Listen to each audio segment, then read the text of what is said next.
الحمدللہ وکفا وسلام علی عبادہ الذین اصطفیٰ اما بعد فاعوذ باللہ من الشیطان الرجیم بسم اللہ الرحمن الرحیم کم من فئۃ قلیلۃ غلبت فئۃ کثیرہ رب اشرح لی صدری ویسر لی امری واحلل عقدۃ من لسانی یفقہوا قولی صدق اللہ العظیم۔ اللہ کا سچ شکر ہے، اس کی عنایت ہے، سید الانبیاء سرکار دو عالم کی نظر کرم ہے کہ اللہ تبارک و تعالیٰ نے آپ لوگوں کو وہ اعزاز بخشا کہ اس پاکستان کی تاریخ میں بے شمار طاقتیں آئیں، بے شمار قوتیں آئیں، بے شمار جماعتیں بنیں، لیکن پاکستان کی تاریخ میں کوئی ایسی تنظیم نہیں بنی کہ جس پر ایک دفعہ لوگوں نے پابندی لگائی اور خود واپس کی۔ یہ پاکستان کی تاریخ کا پہلا واقعہ ہے جس صرف اور صرف اللہ کا تلک الايام نداولها بین الناس، ہم ہیں جو دلوں کو بدلتے ہیں تمہارے درمیان، ہم ہیں جو بتاتے ہیں طاقت کس کے ہاتھ میں ہے، طاقتور کون ہے، مالک کون ہے اس کائنات کا۔ وہ صرف اور صرف اس بات کو ثابت کرنے کے لیے آزمائش لے کے آتا ہے، اور جب وہ لوگ آزمائش میں ثابت قدم ہو جاتے ہیں تو پھر کہتا ہے کہ یہی وہ لوگ ہیں کہ جو میرے سپاہی ہیں۔ ذات گرامی، یہ گزشتہ 5-6 ماہ بہت آزمائش کے گزرے ہیں آپ کا، لیکن یاد رکھیے اس پاکستان نے جس قدوس قسم کے پاک قسم کے انفاس کا لہو لیا ہوا ہے، ہماری قربانی اس کے سامنے کچھ نہیں۔ یہ وہ ملک ہے، صرف ایک بات کر کے اجازت چاہوں گا، پوری دنیا میں جب یہ دنیا میں ملک بن رہے تھے تو ہر ملک میں کوئی کہہ رہا تھا میں مصری ہوں مجھے مصر دے دو، کہا تم لے لو، تم فرعون کے وارث ہو۔ رسول اللہ لبیک لبیک لبیک یا رسول اللہ لبیک لبیک لبیک یا رسول اللہ لبیک لبیک۔ کوئی کہہ رہا تھا میں عراقی ہوں، بابل و نینوا کا وارث ہوں، مجھے میرا ملک دے دو۔ کوئی کہہ رہا تھا میں سائرس کی اولاد سے ہوں، مجھے ایران دے دو۔ ہم وہ لوگ تھے جنہوں نے کہا تھا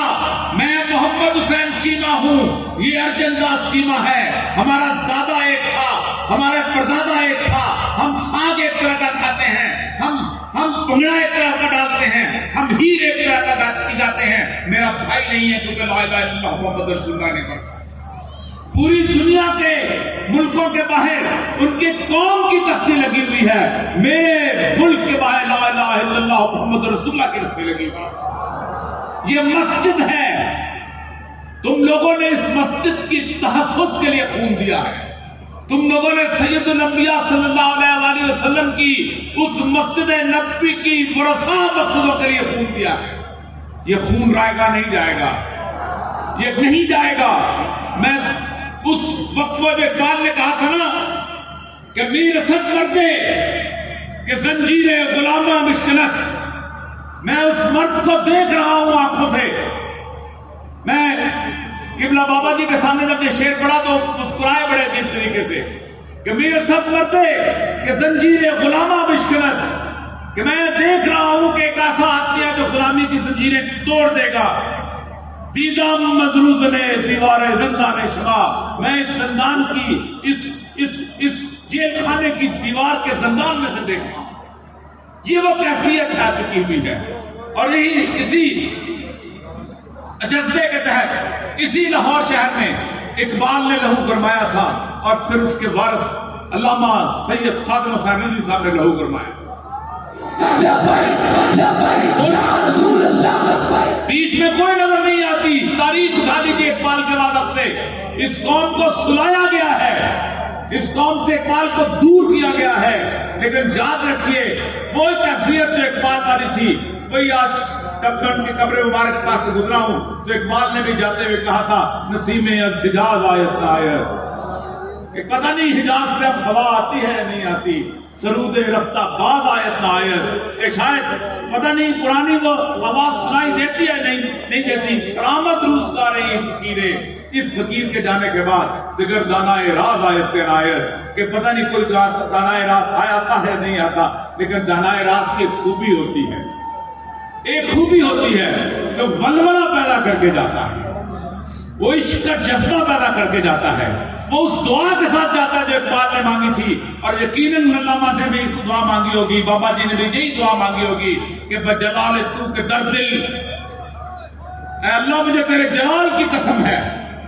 میں کوئی اور میرے دل میں دعا نہیں ہے،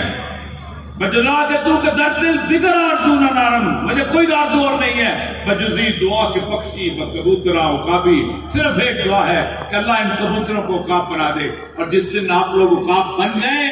اس دن اس ملک میں اللہ کا دین نافذ ہو کر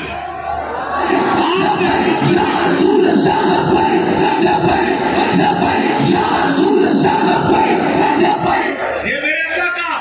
سرکار دو عالم سید الانبیاء صلی اللہ علیہ وسلم کے ساتھ وعدہ ہے، والذی ارسل رسولہ بالہدی ودین الحق لیظہرہ علی الدین کلہ، ہم نے وہ رسول تمہارے درمیان بھیجے ہیں کہ جو ہدایت کے ساتھ آئے ہیں، اور ہم اس دین کو پوری دنیا پہ غالب کریں گے، جس کو جتنا حصہ اس میں ملنا ہے اس نے ملنا ہے، جس نے دور رہنا ہے اس نے رہنا ہے۔ ایک ہی مکے کی گلیاں ہوتی ہیں، ایک میں بلال گھومتا ہے، دوسرے میں ابو لہب گھومتا ہے۔ بلال جنت کی ہواؤں میں سید الانبیاء کا سواری کے لگام پر چڑھ داخل ہوگا، اور ابو جہل غار مذلت میں داخل ہوگا۔ یہی ملک ہے،